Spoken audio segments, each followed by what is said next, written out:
Morning, Mr. Muite. Morning, Jody. Mr. Muite, they say a journey of 1,000 miles begins with a step. Briefly describe how your legal journey has been, how you started, how your legal journey has been.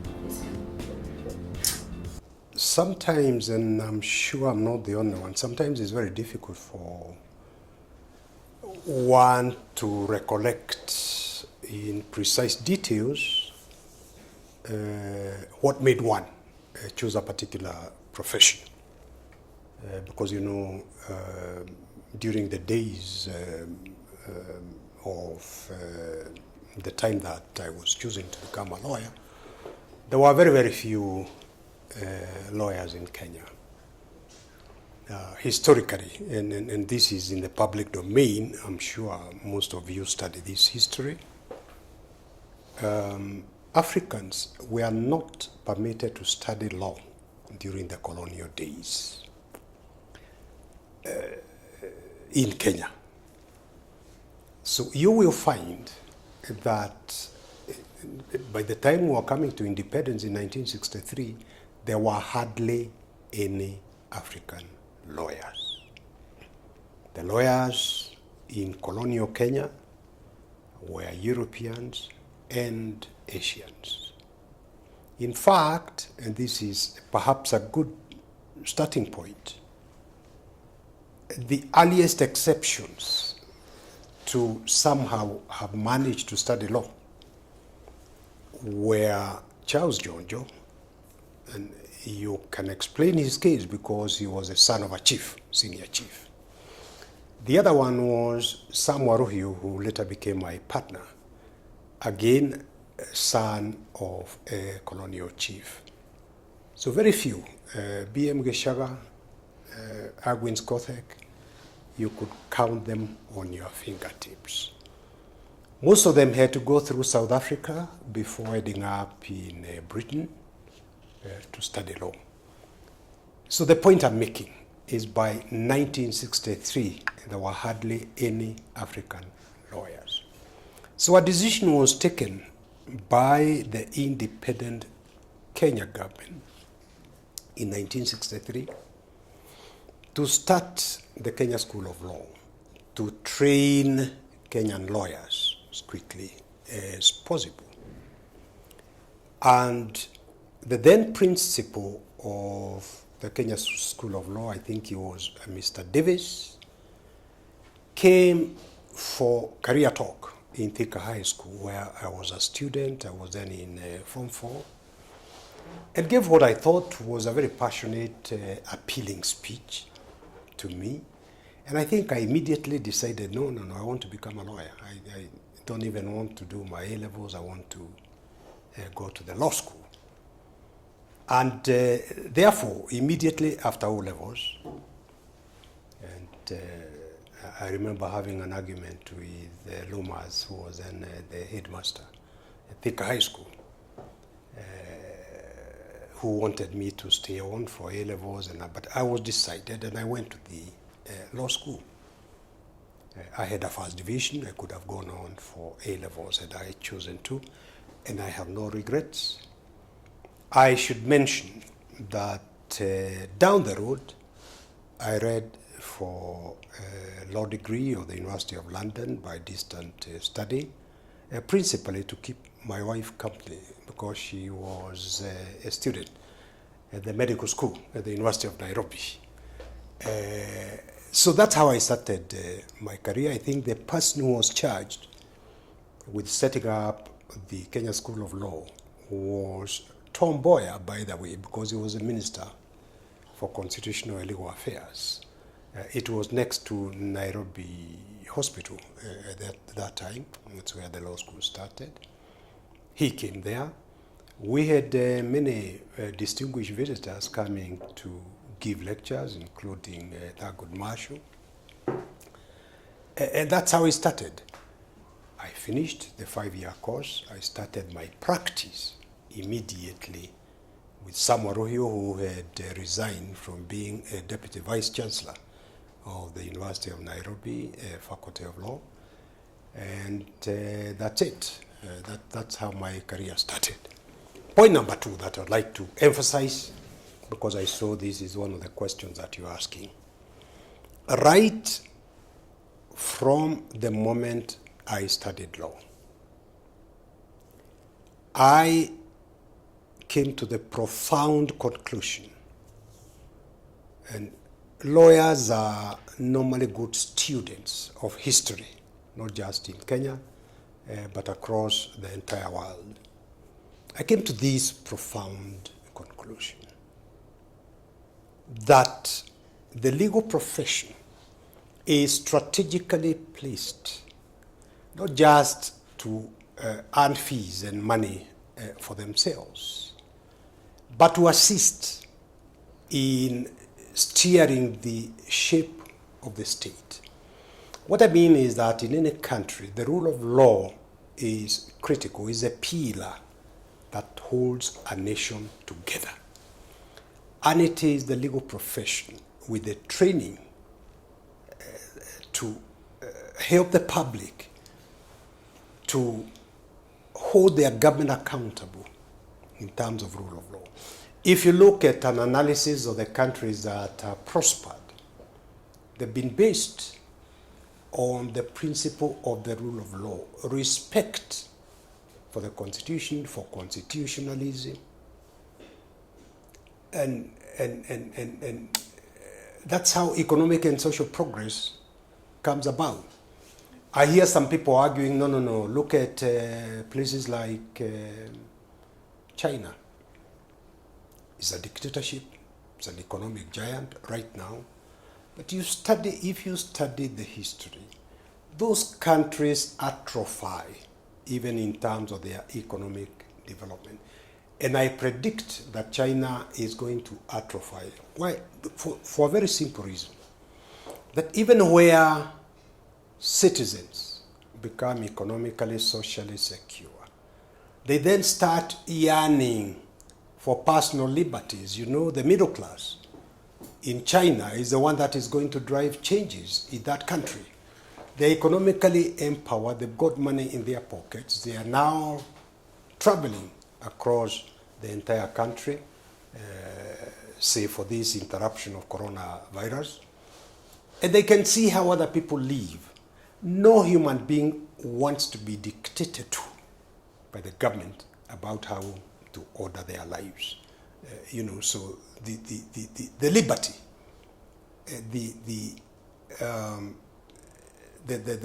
the freedom to choose, and not being told by your government, not a situation where the government is thinking for yourself, is very critical.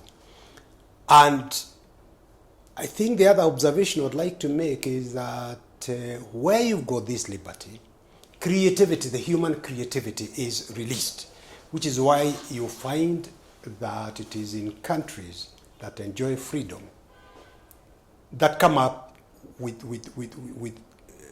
pushing the frontiers of knowledge. The Amazon, the Google, the new IT, The intellectual properties are all actually in the US, because you allow you release the human creativity when you allow them to explore, not when the government is ordering that go and do research in this and that and that.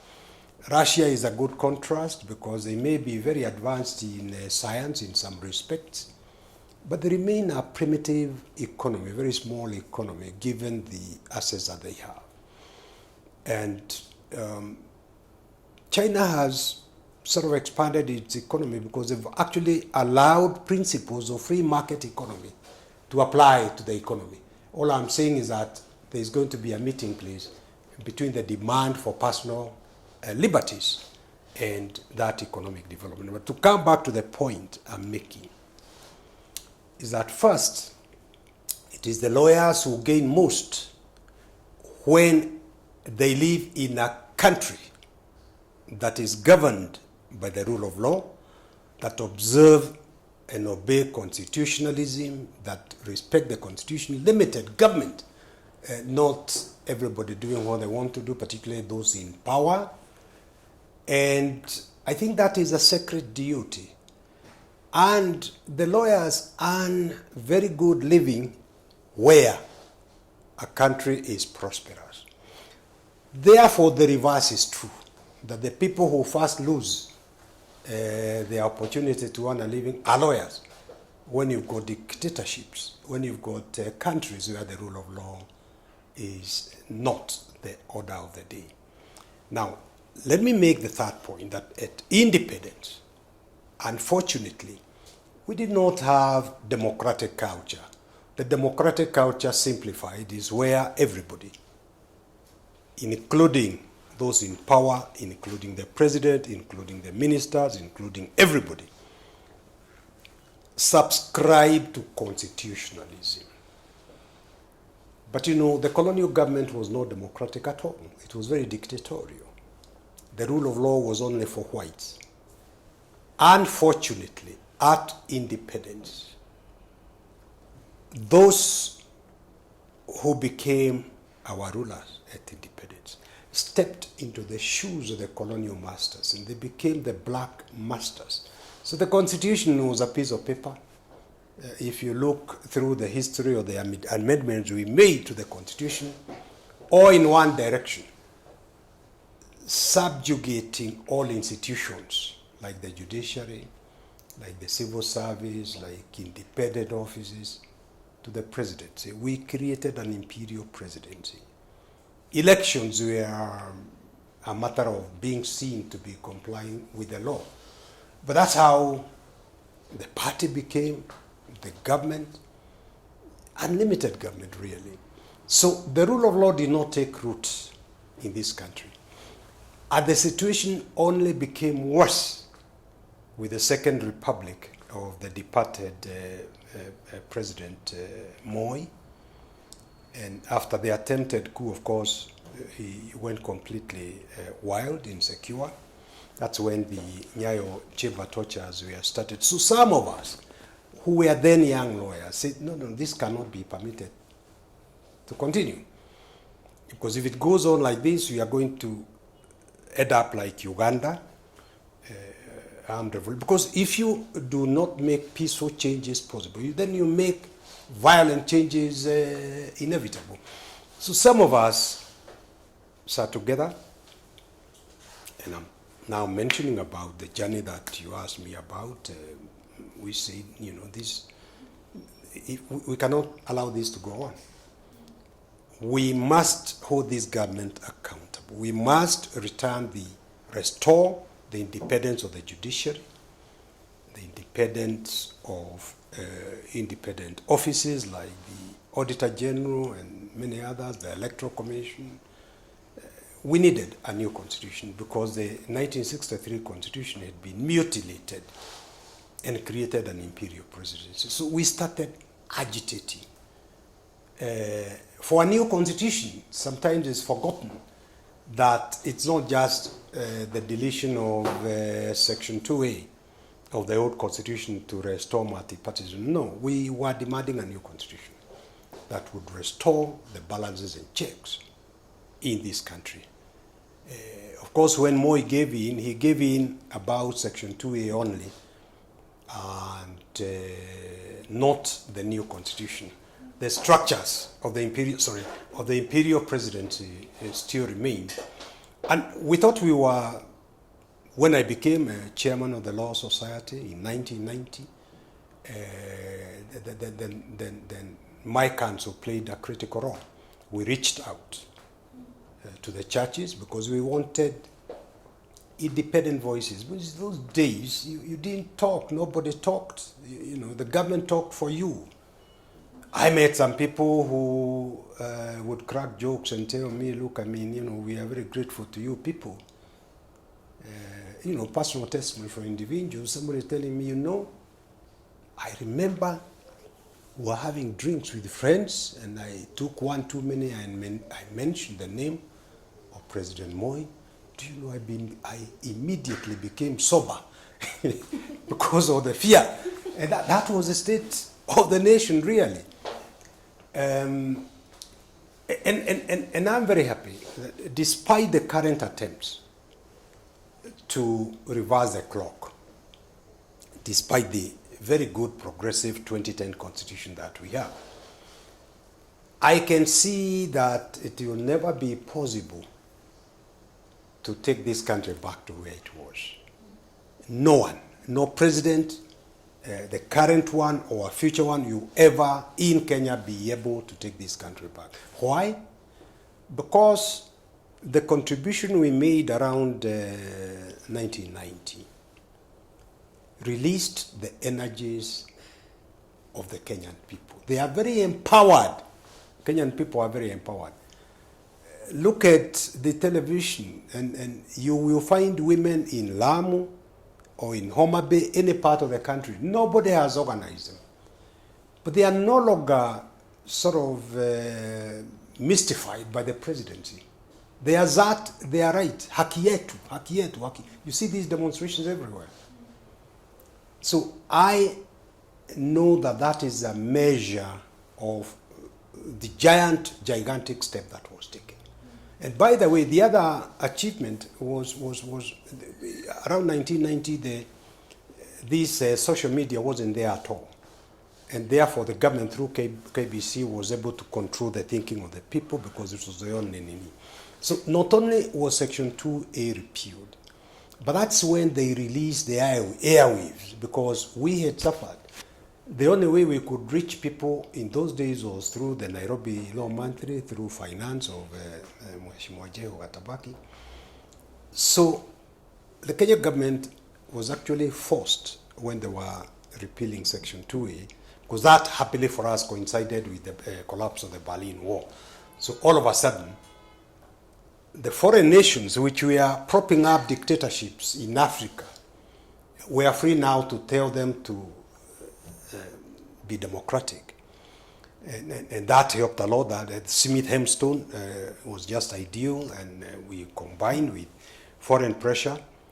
The religious sector, and I would like to say it is not the religious institutions, it was individuals within the religious sector. The Reverend Timothy Joya, Archbishop David Gitari, Bishop Mwananzeki. So it was individuals rather than the churches as institutions. But they came out very strongly. Then we also combined forces with the Honorable Kenneth Matiba, Charles Rubia, politicians, Maside Muliro, Jaramogi Oginga Odinga, and we created the Forum for Restoration of Democracy. Incidentally, you will find that we wanted to have 9 people. Why? Because you couldn't register political parties, you couldn't register societies. Moi came to the point where he said even completely, purely welfare association, like Matatu Welfare Association, he did not want a forum where people could meet. So they were disbanded. Societies registered under the Societies Act were disbanded. They were told, look after your Matatu, you look after yours. But you couldn't meet because he thought that once you met, you would discuss politics or you discuss him. If there was preparations for a wedding and the in-laws came to the girl's home to discuss the giving of the heart to their boy, the father of the girl hosting the potential in-laws had to get a permit from the chief to come and sit there for this chief to ensure that no politics is discussed. And unachinja mbuzi for the in-laws. The juiciest part must go to the chief first, That is how bad the situation was. I mean, human memory can be short, but gigantic steps were made. So the point I'm making is that the price of liberty is eternal vigilance. I see glaring red lights of attempts to take over all independent institutions by appointing people compliant to the executive. I see attempt to muzzle the judiciary. There is nothing more important than the independence of the judiciary. So I see attempts to create a dichotomy between the letter and the spirit of the 2010 Constitution and what is applying in the practical application of that Constitution. This challenge to the current generation that we are handing over to is for them to know they will be the first victims of inability to earn a living if we allow this country to be taken back to imperial presidency. So the challenge right now is for the current generation to rise up, because if things go wrong, even that practice of law, you as an individual, affect you. Whether you are practicing commercial law, conveyancing, or what have you, when there's no economy, there's no work for lawyers. So even as a lawyer focuses on earning a living, and I'm sure everybody wants to earn a living because everybody has a family, you need to pay rent, you need to buy a house, you need transport and that sort of thing. Bear in mind your sacred duty as lawyers to assisting the public to hold the government accountable, so that we can, the journey, and we are still on this journey, and I hope during my lifetime I will see us arriving at the objective. The objective is to make this country adopt a democratic culture, genuinely a country governed by the rule of law, genuinely a country of limited government, balances and checks. Parliament is as an independent institution overseeing the executive, judiciary, independent. They are intellectuals, because that is what is going to release the economic, social development of us all. Kenya is a country blessed with a lot of potential. But so the rule of law and democratic culture is not an end in itself, it's a means to an end. And that end is the uplifting of the quality of life economically and socially for a majority of the people. That is what is going to contain issues of corruption. Because again, corruption should not be weaponized. The war against corruption should not be weaponized. It's a political weapon. It should be for everybody. Anybody, you know, I'm not saying that, for example, it isn't that there isn't corruption in the developed countries, but there is no impunity. It doesn't matter who you are. Once you are caught, you are in for the high jump. Yeah? And that's what we would like to see here. When that is achieved, the economic, social potential for our beloved nation will be realized. So that, in a nutshell, is my journey and where I am and where we are handing over to your generation. Okay, thank you for that. We know that, as you have said, for a country to stand, the rule of law must be real, and politics and law are inherently connected. Can you tell us about how you've been able to juggle between being a lawyer and politics? How has it been for you? You know, when I was chair of the Law Society, I wasn't planning to go into public life. In fact, the decision to get into public life was after the repeal of Section 2A, and what triggered that is that we were trying to input into the new constitution how we repeal of Section 2 is not enough. We must insist on a new constitution which will now anchor the balances and checks and limited government. And the politicians, in fact, I remember it's Martin Shikuku, they came out in their true colors. We thought that we were working together because they shared the ideals that we are propagating. But suddenly, they were telling us, no. Now this is now politics. Leave politics to politicians. Forget about what you are telling us to boycott elections and so on. And so I realized very suddenly, the penny dropped. And I realized the only difference between these people and the other people is because the others were in power, these ones are not in power. So the point I'm making here is that power ultimately is in the executive and in parliament. And you need idealists in those places. Otherwise, if you leave them alone, that service to the public, will disappear. The struggle towards pushing the country to that objective of empowering socially and economically a majority will disappear. So you can't just agitate without some individuals that you can rely on being in that National Assembly.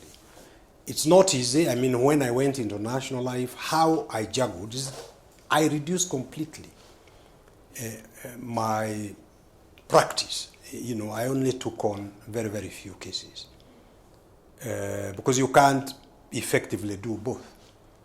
So I cut down my practice completely. I left the firm where I was a partner and set up my own office where I remained active, but with a drastically reduced portfolio of work. The beauty with the law, of course, and the reason why even now, I think this year I'll be clocking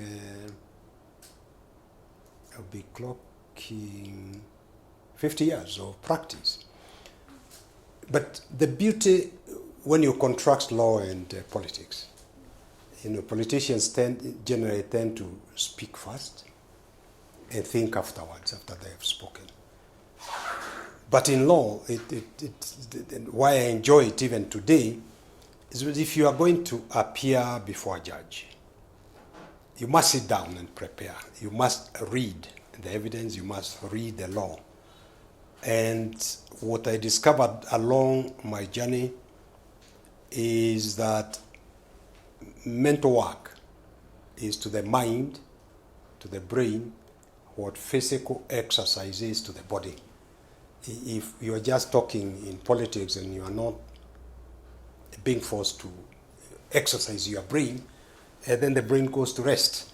So even now I take on very, very few cases, but I enjoy doing so because I get the opportunity to sit down, to catch up with developments in law, think, apply my mind, and that exercises my brain. I don't take on too many cases. I don't want any stress, work-related stress, but at the same time I enjoy taking on a case once in a while and working and going to court. Yeah. So I would advise lawyers who want to get into politics to make a deliberate choice of reducing the legal work they are taking. If they're in partnerships, let them maintain those partnerships, but let them not be actively involved in legal work. Take on their occasional case once in a while, but then attend to the politics. You can balance the two. Yeah. Instinctively, it is quite easy to do. Okay, in 2015, something remarkable happened. The ICJ, you received the ICJ Jurist Award, and this award is given to individuals who promote the rule of law and human rights in that tier in a country. How was it for you, and how has it been since then? Well, they didn't tell me the basis on which they settled on me. In fact, I was joking with them that during the ceremony that I don't know what I've done that I had not done in all these previous years. And the ICJ was led by good friends of mine, even when it was being founded, like Charles Nyachai, the late Grace Gedu, and so on and so forth. But I would imagine that in that particular year, after I came back into active legal practice, maybe that particular year I was involved in quite a number of cases that were promoting the rule of law. You remember that the appointment of judges, it's not the first time the current one, the 41 judges, which is a case I argued with Issa Mansour recently. It's ongoing because the president, despite the court judgment, has declined to appoint the 41 judges. But there was another case we argued when he had again declined to appoint judges. And I think that came during that period. There are quite a number of major litigation I was involved in, including the previous Chief Justice, William Mutunga, the showdown when they wanted to appoint a tribunal to investigate him because he had refused to appear before Parliament. And we argued in court that it was a violation of the Constitution, and an injunction was given. The commission that had been appointed never sat. So maybe those are the sort of litigations that they do. But I've always promotion of the rule of law, holding the government accountable, limited government, independence of the judiciary, of parliament, has always been my second nature, really. If you go through my CV, which I assume somebody will do when they want to write about the legal profession. Talking about the independence of the judiciary, one anecdote is in 1983, the late Bill Devereaux and I appeared for the Honorable Charles Jojo in the Jojo Commission of Inquiry. A lot of politics, I don't want to get into the details. But the late Miller, then a judge of the High Court, and the late Madden, who was a judge of the Court of Appeal, and F.E. O'War were the commissioners. The chair of the commission was Miller. So they summoned Mr. Justice Simpson, then Chief Justice. So here is a Chief Justice being summoned by his juniors, really, to the Commission of Inquiry to come and be cross-examined about a judgment he's given in relation to one called Andrew Mudhemba. Mudhemba was supposed to have attempted a coup in 1981. And Simpson is the one who had had that case and had acquitted Mudhemba. And he was summoned. He was served with summons by the Commission of Inquiry. And when he came to the old chamber of Parliament, and I remember him, I'm just giving this anecdote to demonstrate the importance of the independence of the judiciary. He came and bowed to the commissioners. He sat down. Then Jared Kagwana, who was one of the joint secretaries, went round very quickly.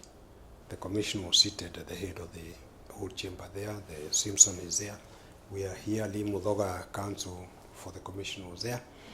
So he took the Bible to swear him, for him to begin to be cross-examined. And he was very calm, very dignified, Simpson. And he told the Kagwana, no, I am not going to be sworn in. And there was deathly silence. And he told the commission, Miller, who was the chair, I came here out of respect for the rule of law. I came because you served me with summons. So out of respect for the rule of law and for you, I had to come. But I will not be sworn in and I will not answer any questions. Because the old constitution, poor as it was, it didn't say in those so many words. But even then, the old constitution said the judge enjoyed absolute immunity for judgments and rulings given by them.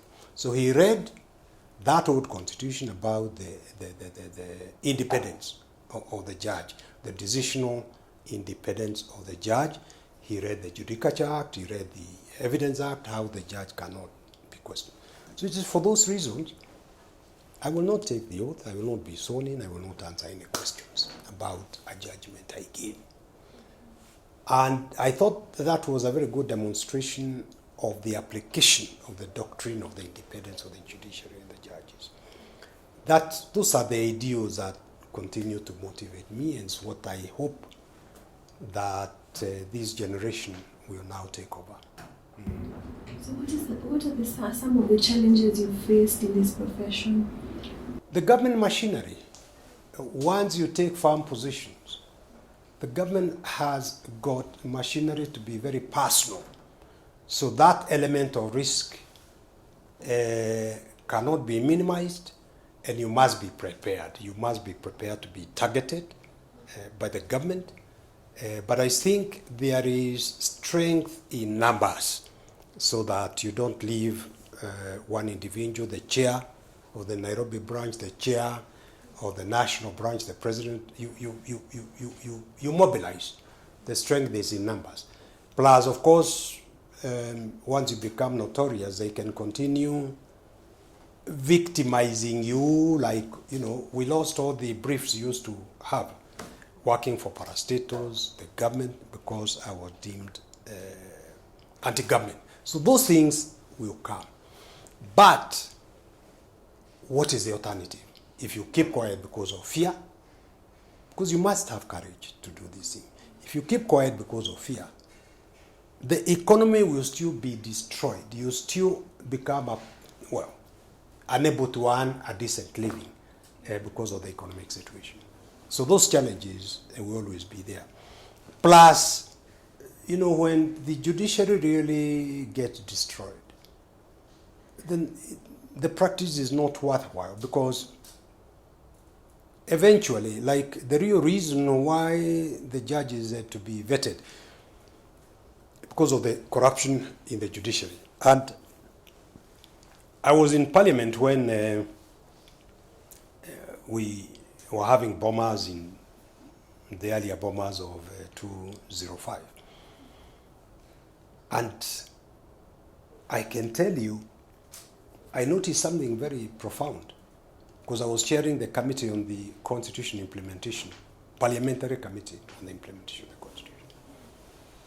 There was a lot of anger by the public towards the judiciary. And I wondered, and it wasn't sort of coordinated, it was everywhere.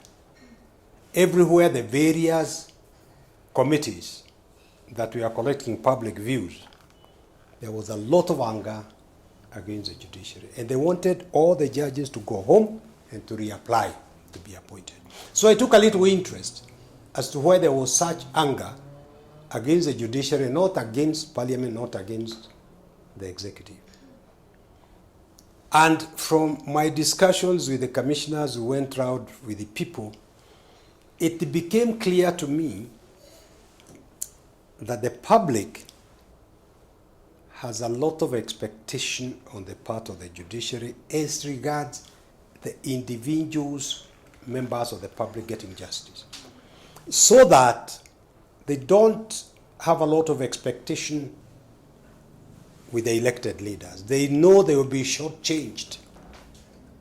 They don't have a lot of expectation with the executive. They know the executive will take shortcuts, try and amass power. But the ordinary mwananchi says in his or her heart of hearts, I can tolerate this president who is trying to curtail freedoms and liberties. I can tolerate these members of parliament who are not effectively overseeing the executive and holding the executive in check. That I can tolerate as long as I know that when I go to court, I'll get justice. This oppressive and unconstitutional law will be struck down. This government that is failing to give me justice, I'll get justice through the court.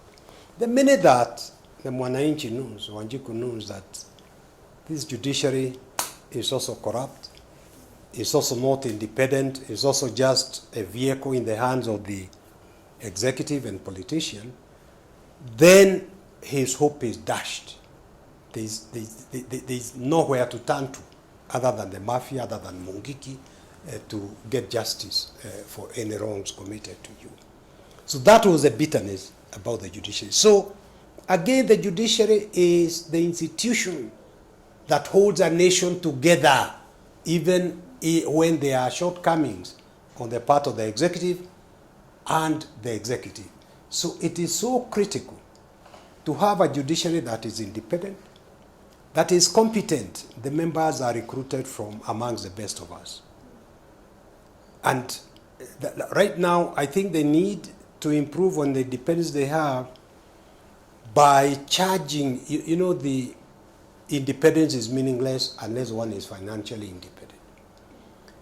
The judiciary has got a judiciary fund, but the budget is approved every year by Parliament. I think the improvement, and this is something that your generation can take up, the improvement on the independence of the judiciary is that next time that the Constitution is amended, the judiciary fund should be fixed as a percentage, whether it is 2%, 2.5%, 3% of the national government revenue collected that year, so that 2% or 2.5% or whatever percentage is agreed upon goes to a judiciary fund, which should be outside these FMEs. Because what Treasury is doing, and the executive and Parliament, is to squeeze the judiciary. Even where, say, the judiciary is given 18 billion for this year. Do you know they cannot spend a shilling until somebody, some mandarin in Treasury, allows that expenditure to go through their system, the FME system. So the independence is illusory. So this fund, if it is fixed at 2.5%, for example, that money should go to judiciary account at KCB, and they should be able to operate it without FME's concerns at all, outside FME's. Of course, it will be audited at the end of every year, just like other parastatals have got their own accounts in Barclays Bank and wherever, and they are audited at the end of the year. That's what we need to do to improve on the judiciary. That's something that your current generation, both in the Nairobi branch, national level, should start agitating for. The other very major issue that, again, the Law Society, the Nairobi branch, should start agitating for, is the current trend of disobedience of court orders. I think the Chief Justice, the judiciary, the judges and magistrates association, the Law Society should come together and shout and call out the government. Why should cases taken by the government, for example, criminal charges, why should the judiciary agree to hear those cases? When the orders are being disobeyed, isn't it time to think about total boycott of prosecution of cases if judgments are going to be disobeyed? There are many judgments where even awards are given, judgments are given, the government doesn't pay. Where do you go from there? I think this is not an issue that should be allowed to continue pestering around. I think disobedience of court orders is the beginning of anarchy in any nation. And I'm surprised that the current Law Society hasn't taken up that issue. So I should highlight that. Each generation, there are opportunities that come with each generation. There are challenges that come. Right now, consolidation of the gains, the implementation of the 2010 Constitution, the challenge to hold the government and Parliament accountable not to go back to the old bad days. That is the challenge of the current generation. Finally, what values do you think are important for both young and old lawyers? What values do you think are vital in this profession? I think one of the ones that has struck me is that even amongst lawyers in the legal profession, it has become fashionable to have as role models people who have stolen money. It's not longer, money is, as long as somebody has money, they don't want to know how. So that professionalism, that urge to stand up for public good, for the long-term gains for the country. Because you don't find many people these days genuinely fighting for the public in a non-partisan manner and willing to stand up, willing to sacrifice. On the contrary, it's like they've been hijacked that the only important thing is money, and it does not matter how that money. That worries me. But there are some young lawyers I meet who are very level-headed and who I know will be able to carry forward the torch that we are handing over to them. Yeah. Thank you so much, Mr. Muite, for your understanding. And thank you so much for watching the LSK Nairobi Branch Mentorship Series.